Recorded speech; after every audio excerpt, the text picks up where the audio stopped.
Okay, I had made 2 videos earlier, but my air hose was hissing so damn loud it was annoying as hell, so went ahead and deleted it.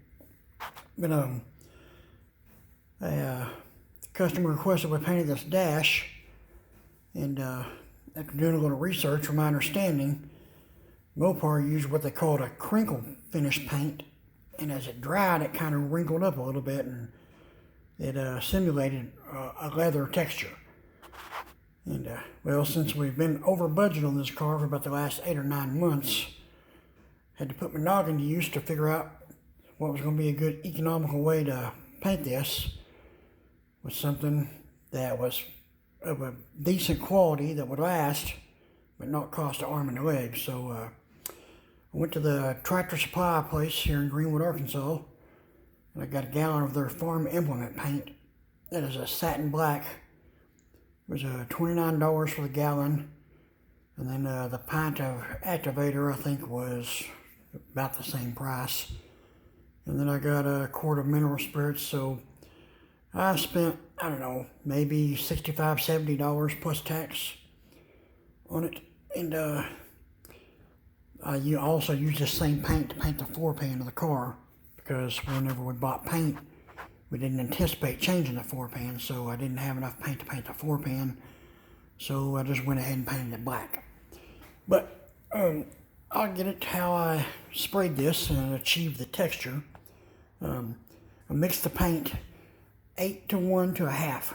There's 8 parts paint, 1 part of the activator, and a half part of mineral spirits.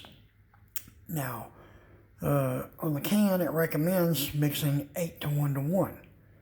But the reason why I went 8 to 1 to a half, only a half a part reducer, was to make it thicker. And I'll get into explaining that, why I did that. I put it in the gun, and I turned my air pressure to about 12 to 13 pounds air pressure. And I held the gun about a foot away, and with the trigger pulled all the way back, I did 1 full pass all the way across it. And what it did is it made little droplets land all over the surface. And you don't want to overlap and just say like go from here to there and then back here, because the reason why, let's say when you get over here to this area where it's bigger, well, if you only went halfway here and then come over here and went halfway there, well, you're going to have an overlap in the middle. So the textures are going to be double right there in the middle. So that's why you want to go the whole distance of the panel.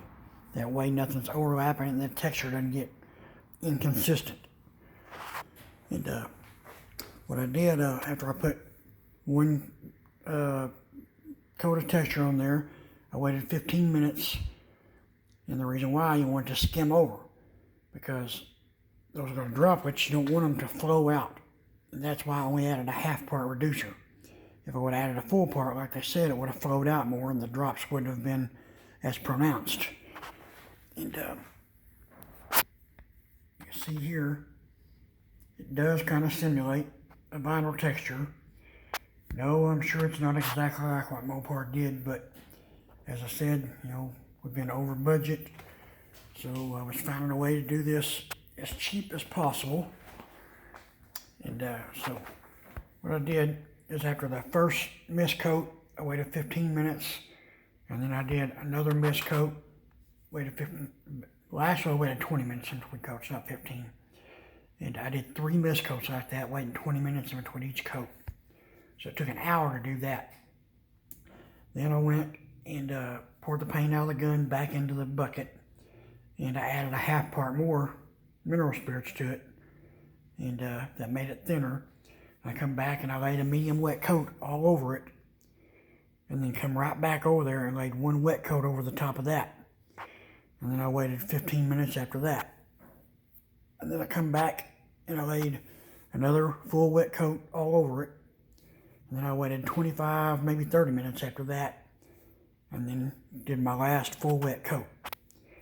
Now, you know, like I said, if I would have come back and put the full wet coats in here really fast on top of all them droplets and not let them dry like I did 20 minutes in between coats, then you wouldn't be able to see the texture like you can see in here. It would have, you know, flowed out a lot more. Like I said, I know it's probably nowhere near like what Mopar did, but I was trying to figure out a way to make this not look like it was just a smooth painted dash. You know, wanted to somewhat simulate leather or vinyl or whatever. So this is what we did. So I'm just sharing the little tips and tricks that I did here to achieve this. So, as usual, hopefully I'm helping you out here. I'll get this uploaded and I'll share the video. The other one didn't work out too well, so I had to shoot it again. As usual, if you like the video, leave a thumbs up. It helps the channel a lot. And subscribe to the channel if you hadn't. Share with any friends that are interested. Tell them to do the same. Leave a thumbs up. Subscribe to the channel. If you got any questions, ask. I'll always try to answer the best way I can. And if anyone else has any answers they want to give to someone else asking a question, shoot away. Sometimes our answers aren't always right. Sometimes they're not always wrong. Sometimes they're in the middle. But that's how we all learn. Gathering together and getting everybody's input and putting it together. And, what I always do is I gather information from the people I think are the most knowledgeable and put it together with what I know and then try to make the best decision and move forward. And sometimes we'll make mistakes and you learn from that mistake and you just don't do it again.